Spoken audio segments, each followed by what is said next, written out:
Bonjour et bienvenue dans cette série de vidéos dans laquelle on va s'intéresser aux travaux de Quentin Leplat. Et plus précisément, on va essayer de répondre à la question: quelle confiance peut-on accorder aux résultats présentés par Quentin? Et ça va demander de s'intéresser un peu à ses travaux et à sa façon de travailler. Alors, un peu au hasard, je suis tombé sur cette vidéo de Quentin Leplat, que je ne connaissais pas. Donc c'est assez récent, hein, ça date, c'était il y a 3 mois, c'était en octobre 2024. Je suis tombé sur cette vidéo qui présente un outil développé par Quentin qui permet de, disons, faire le calcul de probabilité d'observer un alignement de mégalithes. Voilà, c'est un outil en ligne qui se présente comme ça, que l'on peut peupler de points. Voilà, chaque point représente un mégalith et puis voilà, on a ici des points rouges là qui sont en fait un alignement de points dans cette zone. Bon, c'est assez intéressant. Mais en fait, bon, c'est pas ça qui m'a interpellé dans cette vidéo, c'est dès le début, dès la première minute, Quentin Leplat, il parle d'un échange qui a eu lieu il y a quelques années, c'était en 2017, hein, donc ça remonte un petit peu, des échanges qu'il a eu avec, disons, des contradicteurs. Et dès le début de sa vidéo, il en parle. Voilà, il parle de ces échanges de l'époque. Bon, j'ai trouvé ça un peu bizarre, mais bon, c'est que sans doute ça doit être quelque chose qui est important aux yeux de Quentin, hein, cet échange d'arguments qui a eu lieu à l'époque, et puis il en reparle un peu plus loin dans sa vidéo. Alors Quentin, il a sa chaîne, et puis il a aussi son site web, qui s'appelle Messages de la nuit des temps. Et sur son site, eh bien, il y a une page qui est dédiée à cet échange qu'il y a eu à l'époque. Alors cette page, elle date de 2021, et voilà, qui résume un peu tout cet échange qu'il y a eu à ce moment-là. Un petit paragraphe pour nous dire que voilà, les échanges ont eu lieu avec un internaute qui s'appelle Gollum Illuminati. Il y a 3 vidéos explicatives là, qui détaillent un peu les échanges et surtout qui montrent les arguments que propose Quentin. Et puis une 4e vidéo qui est dédiée en fait à un défi que Quentin avait lancé à Gollum Illuminati et qui n'a pas été relevé selon lui. Bon. En fait, moi, ce que je vais faire, c'est que je vais m'intéresser à toutes ces vidéos. On va creuser tout ça. Là, je parcours sa page rapidement. Voilà, Quentin explique que le défi n'a pas été relevé. Voilà. Ensuite, Quentin explique à travers ses illustrations les principes de ses travaux. Alors, il définit des carrés. À partir de ces carrés, il arrive à en construire des angles. Et eh bien, ces angles auraient été connus par les personnes qui ont construit les mégalithes à l'époque, donc il y a plusieurs milliers d'années. Et puis, parmi les conclusions de Quentin, eh bien, il montre que ces personnes-là, il y a 4000, 5000 ans, connaissaient déjà le mètre, par exemple, l'unité, le mètre. Voilà, c'est une de ses conclusions, qui sont remises en question par Gollum Illuminati. Hein, donc, voilà. Et donc, en fait, moi, ce qui m'intéresse, c'est est-ce que les arguments de Quentin sont valables pour pouvoir affirmer tout ça? Alors Quentin, voilà, il s'est fait aider par Pierre Poussy, un ingénieur, programmeur, mathématicien en herbe, pour construire un ensemble d'outils, voilà, qui sont finalement des tableaux Excel, mais qui sont associés à des notices. C'est assez intéressant, on va creuser tout ça aussi. Ensuite, là, il montre que la méthode employée par Gollum Illuminati n'est pas la bonne, puisque la précision utilisée par Gollum Illuminati n'est pas assez grande. Voilà, ensuite, Quentin présente ce qu'il appelle des angles remarquables. Il explique comment ils sont conçus, ces angles. Et puis, ça aussi, on aura l'occasion d'y revenir. Alors ça, ce sont des captures d'écran des outils qui ont été développés par Quentin et Pierre pour faire des calculs de probabilité. Et Ça leur permet de montrer qu'il y a certains alignements entre certains mégalithes, ça leur permet de montrer aussi qu'il y a des relations dans les distances, dans les unités utilisées. Voilà, donc on aura l'occasion de creuser ça aussi. Et puis enfin, ici, un exemple de méthode de travail de Quentin. Voilà, et on arrive en bas de cette page. Alors finalement, Quentin, il publie beaucoup. Si on va voir sa chaîne YouTube, voilà, il y a plein de publications sur plein de sujets autour des mégalithes, mais aussi autour des pyramides et plein d'autres monuments, etc.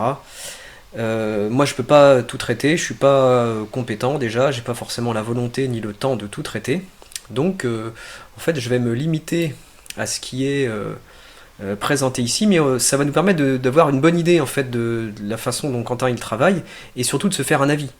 Est-ce que on peut faire confiance en ces résultats? C'est un peu ça qui m'intéresse. Là, il faut que je dise que dans la suite, je vais utiliser certains outils un petit peu techniques, un petit peu de maths, un petit peu de programmation, mais à chaque fois, je vais essayer d'expliquer du mieux que je peux ce que je fais pour que même pour les personnes qui sont pas forcément familières avec ces outils-là, eh ben, elles puissent suivre cette vidéo et puis comprendre vraiment ce que je fais à chaque étape. Ok, donc commençons par cette première vidéo. C'est une vidéo de Quentin qui date de 2017, voilà, il y a 7 ans, qui est en fait une vidéo de réponse à certains de ses détracteurs. Alors au début de cette vidéo, Quentin il répond à des arguments qui lui sont opposés dans ce blog. Donc c'est un blog qui contient une seule publication, voilà, qui est une critique des travaux de Quentin en ce qui concerne ce qu'ils appellent des menhir-stèles. Okay, il y a des menhir-stèles dans l'Aveyron qui ont été mesurés par des archéologues et Quentin a repris ces mesures pour montrer, selon lui, que les personnes de l'époque, donc il y a plusieurs milliers d'années, hein, avaient utilisé, enfin vraisemblablement, avaient utilisé l'unité le mètre qu'on connaît aujourd'hui, hein, pour tailler ces pierres. Voilà. Et ici, c'est critiqué dans ce blog. Donc, dans la vidéo de Quentin, il y a des arguments sur certains détails, etc. Et puis, il y a ici une critique qui est formulée là, qui m'a paru tout à fait intéressante et même capitale, et à laquelle Quentin ne répond pas ici. Ou en tout cas, il répond, mais il répond à côté. Pourtant, c'est une critique qui est, à mon avis, fondamentale, et je vais expliquer pourquoi. En fait, dans son étude, Quentin utilise un théorème de mathématiques qui s'appelle la loi binomiale. Voilà, c'est un théorème qui permet de calculer des probabilités. Et la critique qui est faite ici, c'est de dire que Quentin utilise la loi binomiale sans vérifier que les hypothèses d'indépendance et du caractère identique des épreuves est bien vérifié. Alors, qu'est-ce que ça veut dire tout ça? Alors, la première chose, c'est, si ça vous intéresse, je vous invite à aller voir la vidéo de Yvan Monca sur la loi binomiale. Ça se comprend très bien. Yvan Monca explique ça en 30 minutes, c'est de façon très très pédagogique.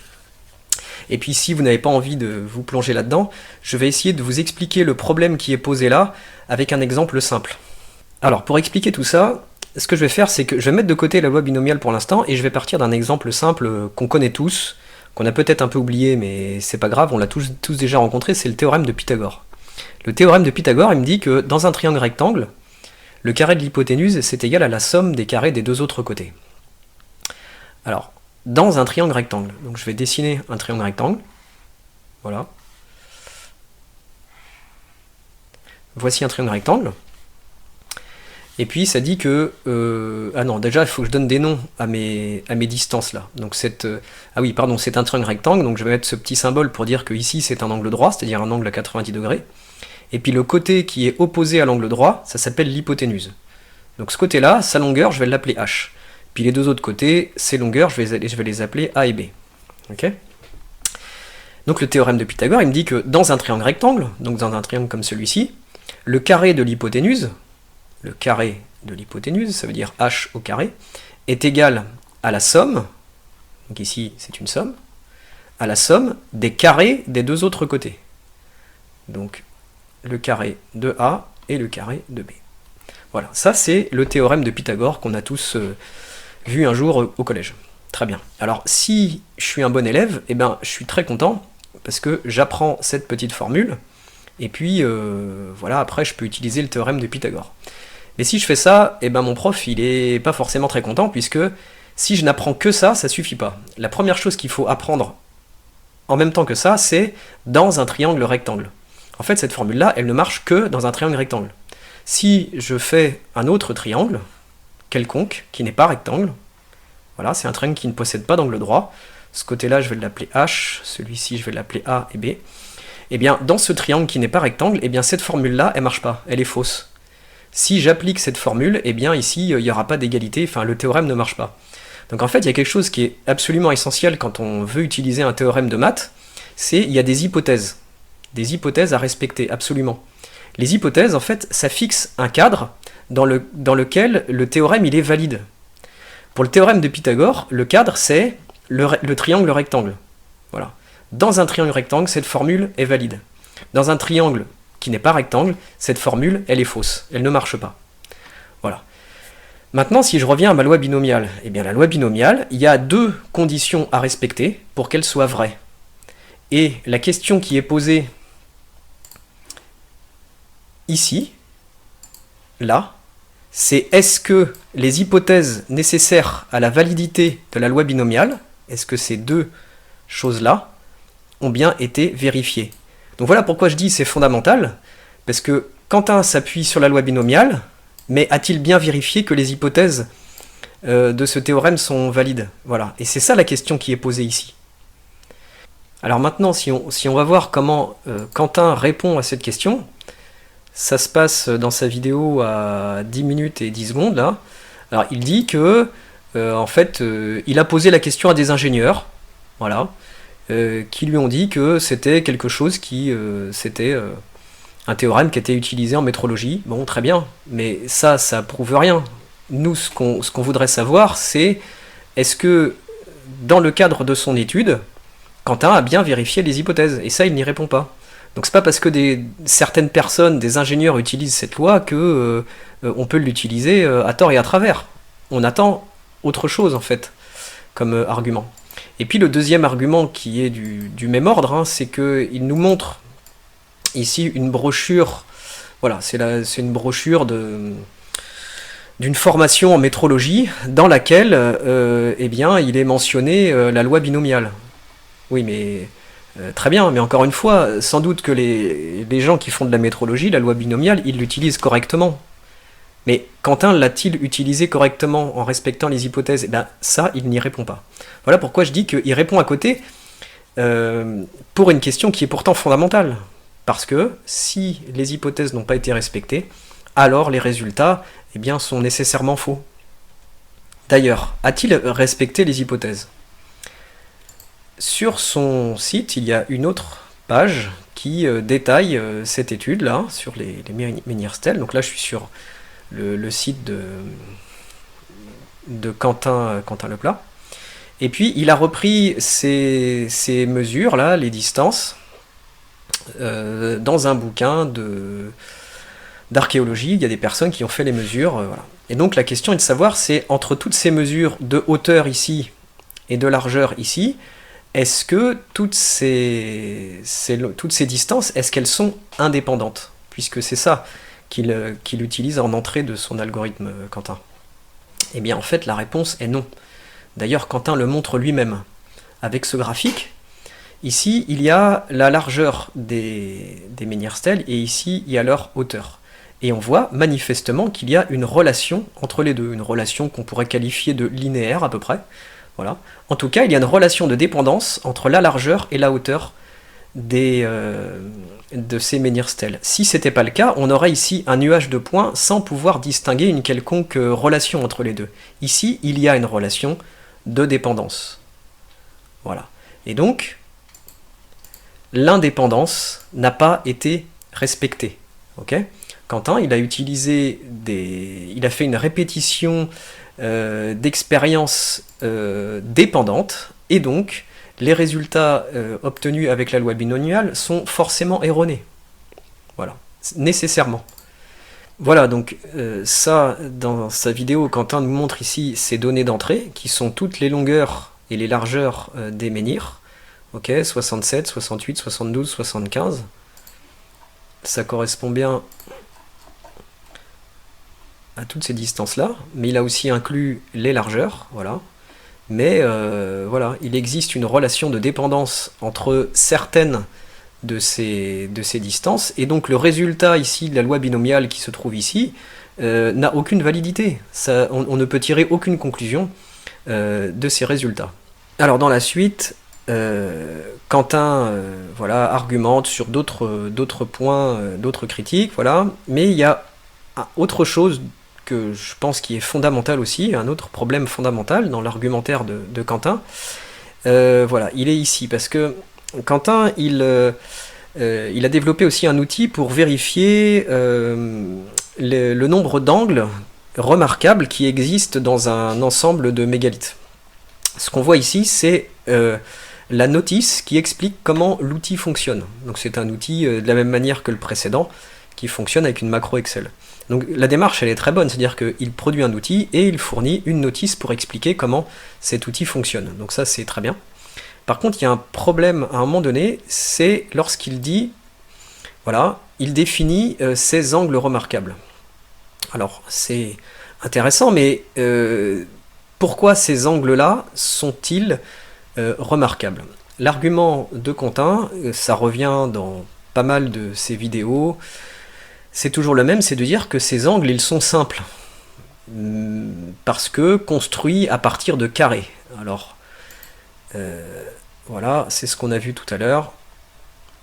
Voilà, ici. Donc par exemple, comment il construit ces angles? Si on a un carré, eh bien la diagonale, ici la flèche rouge, elle fait un angle de 45 degrés par rapport à la droite horizontale. Et puis si on a deux carrés, l'un à côté de l'autre, eh bien la diagonale de ce rectangle, formé par ces deux carrés, eh bien son angle par rapport à la droite horizontale, c'est 26,56. Et puis avec 3 carrés, on a 18,43, etc., etc.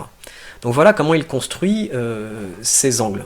Et puis il utilise aussi des triangles de Pythagore de base. Ce sont des triangles dont les côtés sont des nombres entiers. Voilà, ça s'appelle les triplets pythagoriciens. Et donc il choisit ces angles comme angles remarquables, parce qu'ils sont selon lui simples. Mais ça, simple, c'est quelque chose de complètement arbitraire. Il pense que c'est simple, mais à ce moment-là, il faut définir ce que c'est que la simplicité. Moi, par exemple, je pourrais dire de façon complètement arbitraire que ce n'est pas simple. Moi, je trouve ça particulièrement complexe de construire des angles comme cela, et je trouve, par exemple, que des angles en nombre entier sont plus simples. Voilà, voilà ma vision de la simplicité. Au lieu de 26,56, moi je trouve que 26 ou 27, c'est plus simple. Voilà. Donc en fait, là, il y a un problème de quelque chose qui est complètement arbitraire et qui n'est relié à aucune littérature. À aucun moment, Quentin cite des sources qui viennent de la littérature scientifique. Ça n'existe pas. Jamais. Et donc ça, c'est un problème. Et c'est complètement contradictoire avec ce qu'il y a en haut, ici, sur cette bannière, où il se définit lui-même comme chercheur. Chercheur en sciences anciennes. Chercheur. Mais un chercheur, il cite ses sources, toujours. Et il cite des sources de qualité. Ici, il n'y a jamais aucune source. Donc, c'est pas possible, ça tient pas. On peut pas décréter que ce sont des angles qui sont intéressants, sans s'appuyer sur une littérature scientifique existante et solide. Voilà, c'est pas possible. C'est soit on est un chercheur et on cite ses sources et des sources solides, ou alors on fait des choses arbitraires et on n'est pas un chercheur. Enfin, c'est pas compatible, ça peut pas marcher ensemble, c'est pas possible. Par exemple, sur ces triplets pythagoriciens, alors allons voir sur Wikipédia, eh bien il y a des triplets qui sont appelés primitifs. Alors il y a Il y a le 3, 4, 5. Alors on le retrouve... voilà, on le retrouve ici. Ils sont là. 3, 4, 5, 5, 12, 13 et 7, 24, 25. 5, 12, 13, 7, 24, 25. Mais pourquoi pas celui-là? Pourquoi celui-ci est exclu des angles choisis par Quentin? Eh ben, on ne le sait pas. Voilà. Donc c'est complètement arbitraire. Moi, je pourrais très bien décréter que celui-ci est plus intéressant que les trois autres. Enfin, vous voyez, ça n'a pas de sens. Alors en fait, je pense que la démarche de Quentin, si je l'ai bien compris, c'est de dire, bon, voilà, il y a des angles que je qualifie de remarquables, voilà, je pense qu'ils sont simples, très bien, et puis j'observe, quand j'analyse un ensemble de mégalithes, bah, j'observe que ces angles apparaissent parfois, voilà. Et donc, ça le conforte dans le fait que ces angles ont été bien choisis. Et si on y regarde un peu de loin comme ça, bah on se dit, bah ouais, c'est cohérent ça. Je choisis des angles, ok, qui sont construits avec des carrés et des triangles rectangles particuliers. Et quand je regarde parmi les mégalithes, bah j'en observe de ces triangles. Donc, c'est sans doute qu'il y a quelque chose. Oui, mais il y a un problème. Peut-être que des angles en nombre entier, peut-être qu'il y en a encore plus. Et ça, Quentin ne nous le montre pas. Peut-être que des angles construits d'une façon différente, différent de cette méthode, peut-être qu'il y en a encore plus. Peut-être que ces angles-là sont particulièrement inintéressants. Et en fait, il manque cette comparaison-là. Voilà. Il suffit pas juste d'observer certains de ces angles sur un ensemble de mégalithes pour dire ces angles sont intéressants. Pourquoi on évacue tous les autres angles? Peut-être que les autres angles sont encore plus intéressants que ceux-là. Mais vu qu'il n'y a aucune source et que, moi en tout cas, dans les travaux de Quentin, j'ai constaté à aucun moment des tests sur d'autres angles que ceux-là, on ne peut rien dire en fait. On ne peut rien dire. Donc on ne peut tirer aucune conclusion de tout ça. En tout cas, c'est sûr, c'est pas un travail de chercheur. C'est absolument certain. Le chercheur, il ne travaille pas comme ça. Et pour continuer dans ce sens, il y a quelque chose aussi qui transparaît des argumentaires de Quentin, c'est que quand on lui fait des objections, par exemple celle-ci, voilà, c'est dommage. Il aurait dû en fait profiter de cette objection pour corriger son travail. Okay, ça aurait dû l'interpeller. Surtout s'il fait appel à son ami ingénieur Pierre, je crois. Voilà, ils auraient dû réfléchir à cette question. Quentin, lui, il dit non, j'ai raison. Mais quand on est un chercheur, c'est pas comme ça qu'on travaille. Si on fait remarquer à un chercheur qu'il s'est trompé, eh bien le chercheur, il dit en effet, je me suis trompé. Le chercheur, il ne défend pas une position. C'est pas son travail que de défendre une position. Voilà, s'il s'est trompé, eh bien il corrige son travail. Voilà, eh bien c'est ce qu'aurait dû faire ici Quentin. Et à plusieurs reprises, des personnes lui ont fait remarquer que ici c'était arbitraire, hein, c'est la même critique que ce que je viens de faire. Et non, Quentin défend ça, mais non, il devrait plutôt réfléchir à cette question du fait que c'est arbitraire et que ça pose un problème. Et en fait, Quentin ne profite pas de la critique pour se corriger. Voilà, et ça, clairement, c'est pas du tout une démarche de chercheur. Voilà, alors je vais m'arrêter ici pour cette vidéo. En guise de synthèse, qu'est-ce qu'on peut dire? C'est que Quentin Leplat, il nous présente des résultats qui sont très intéressants et particulièrement étonnants. Notamment que les hommes, il y a plusieurs milliers d'années, utilisaient déjà des unités comme le mètre. Également que les mégalithes sont placés de façon extrêmement précise, avec des distances précises et des angles précis. Et ça, ce sont des résultats mais intéressants. Je pense que en termes d'archéologie, c'est très intéressant. Le problème, c'est que quand on veut pouvoir affirmer des choses aussi incroyables que celle-ci, eh bien, il faut des arguments solides, il faut des éléments solides. Or, on a vu que Quentin Leplat et son ami Pierre Coucy bah, ils maîtrisent pas visiblement les bases finalement des outils mathématiques qu'ils emploient. Argument d'autorité, bah oui, Quentin nous dit mais la loi binomiale, je l'ai utilisée parce que c'est comme ça qu'on fait dans le domaine de la métrologie. Mais ça suffit pas. Il suffit pas de dire que les spécialistes l'utilisent pour pouvoir l'utiliser. Il faut aussi maîtriser l'outil. Et puis il n'y a aucune citation de la littérature pour appuyer ces résultats et ces choix. Donc ça c'est un véritable problème. Ensuite, Quentin ne sait pas exploiter les critiques qu'on lui fait. Il devrait utiliser les critiques pour corriger son travail. Et on a montré que du fait que la loi binomiale n'est pas utilisée correctement, les résultats sur les Meneer-Stels ne sont pas valides.